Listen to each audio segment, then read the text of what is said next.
Qo'qon shahridagi Raddomda oldida shunaqa mazali oshxona bor ekan. Ovqatlangani kirasiz yoki Raddomga ovqat olgani kirasiz. Shunaqa tozalik, shunaqa chiroyli muomala, shunaqa zo'r ovqatlar yeysiz, prosta mazza qilasiz. Uydagidan-da shirin mazali tayyorlashar ekan, sizlarga ko'rsataman. Raddom darvozasining shundoqqina o'ng tarafida joylashgan Erkatoy sovg'alar do'konining yonginasida joylashgan kafega kirasiz va o'zingizga yoqqan taomni tanlashni boshlaysiz. Sevimli taomlarimdan biri bo'lgan qovurma lag'monni yedim. Shunaqa mazali, ko'rinishidan ko'ra mazzasi anchagina zo'r. Kafeda nafaqat taomlar mazali, balki o'zgacha atmosfera, chiroyli shinam yumshoq mebellarda miriqib taomlanasiz.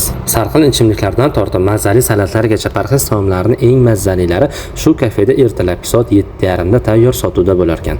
Raddomda yotgan yangi ko'payishgan ayollarimizga mumkin bo'lgan barcha parhez taomlarni shu kafedan olsangiz, siz uchun qulay. Uydan kelgunicha sovutmasdan issiqqina olib kirasiz. Ayniqsa ko'za sho'rvani mazasiga gap yo'q. Shunaqa go'shtlari yumshoq pishibdi.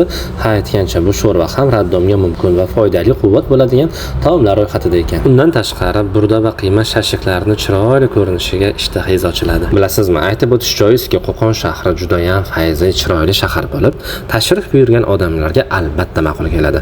Odamlar samimiy va shirin so'z, muomalali bo'lishadi. Qo'qon bozorida esa yo'q narsani o'zi yo'q. Hamma barakali bozor Qo'qonda joylashgan. Qo'qondan Toshkentga xohlasangiz poyezdda, xohlasangiz samolyotda ketish imkoniyati o'zgacha qulaylik, to'g'rimi?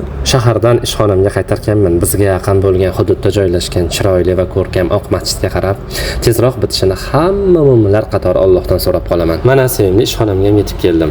Ham magazin, ham lavashxona, ham telefon ustaxonasi, barchasi bir joyda o'zgacha qulaylik. Kelishimga ishxonamda ishlaydigan magazinimizdan shunaqa qizil mazali klubnikalarni olib chiqib qo'yibdi. Mazza qilib yeb kayfiyatni ko'tarib oldik.